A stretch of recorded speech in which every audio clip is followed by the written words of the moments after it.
When I was in Sweden, I think it was in Sweden that I met this, I visited a work camp, a volunteer work camp where the young people go to a project to build something constructive, socially constructive for a few months, and the Quakers helped to develop that program. And I visited this work camp outside of Stockholm, and this young woman came up to me and said, "You don't understand how we German young people have been imprisoned. First we were imprisoned by the Nazi system, and then we were cut off because of the war, and now we're not allowed to take more than $5 out of Germany. The occupation doesn't let us because of currency control. How are the German people, young people, going to learn democracy if they never can experience it?" Well, that was the first key to SERVAS. $5 for each trip. How far can you go on $5? The $5 a day or $5 for each trip? For a whole trip. Duration a of the whole trip. Oh, not much, I guess. So I said to myself, I'm going to do something about that.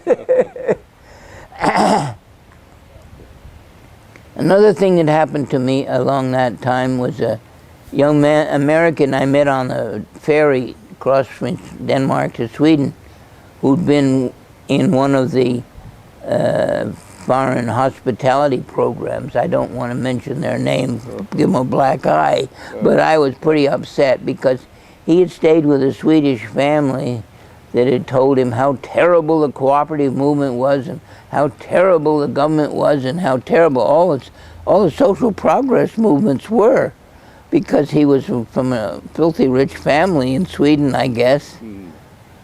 And I said, what good is it for an American to come over to Sweden and spend his summer getting a prejudice like that? We've got to do something different. That was the second key to SERVAS. And I don't remember exactly where I got the idea of starting the list of hosts, because I remember when I went to Helsinki, maybe I was there a second time, but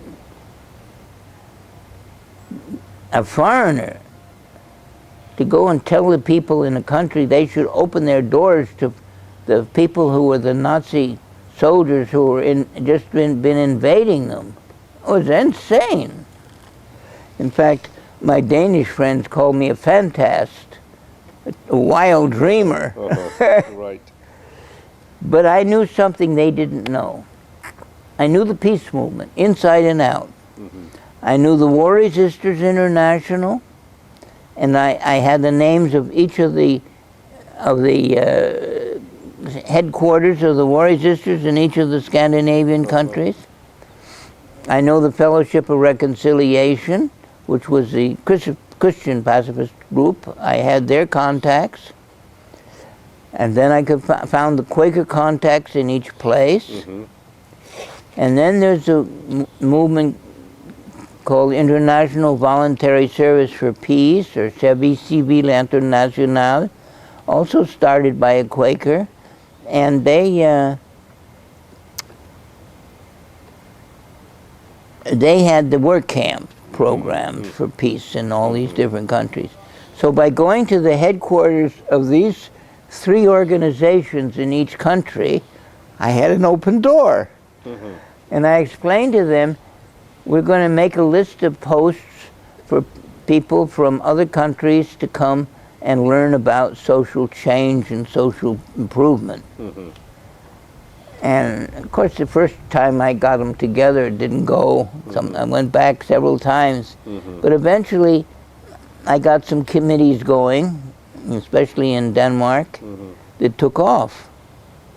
And the people who were calling me a fantast had to live to eat their words. I see.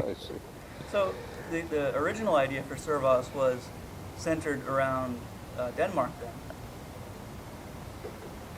wasn't planned. It just grew. It just grew. You know, when you throw seeds into the wind, you never can tell where they're going to take root. And that's what SERVAS, all the way along.